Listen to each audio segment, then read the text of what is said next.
伫咧传习会内面呢，拢无讲到台湾议题。外交部长林佳龙今仔表示，这就是美国对台湾支持稳定延续的典型。也若讲到明年 APEC 会议会伫咧中国的深圳举办，中国外交部讲，台湾参与的关键就是遵守一中原则。林佳龙强调讲，这中国的附带条件已经违背承诺，台湾会协调理念相远的国家做回来反制。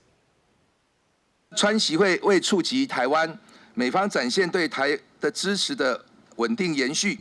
经过80分钟的传习会，无讲到台湾。外交部长林佳龙讲，凸显美方对台湾的立场同款，佮承认台湾绝对不是美国谈判条件，是重要的经贸优判。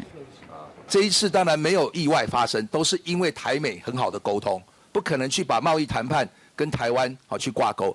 那这些我们的战略沟通也有一些效果，在所谓的非红供应链或民主供应链上，其实台美是有很大的一个合作的空间。咱国嘛持续拓展甲欧洲的交流。外媒公布林佳龙9月去欧洲真侪国家访问，当时佫派员密访北约总部，讨论伫国防甲 AI 领域的合作。林佳龙对细节无加讲，敢若表示欧洲专案等全力强化台湾关系。基于当然跟对方国家的默契我们都会就一些讯息的处理那么建立一个共识。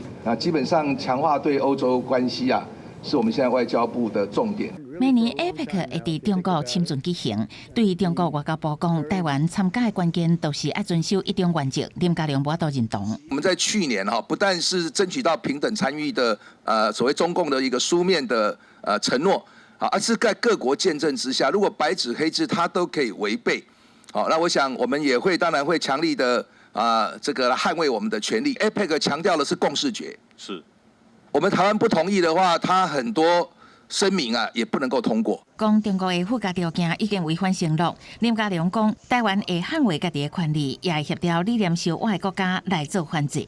美国国务院就表明，支持包含台湾等所有的 APEC 成员，拢应该得到平等完整的参与权。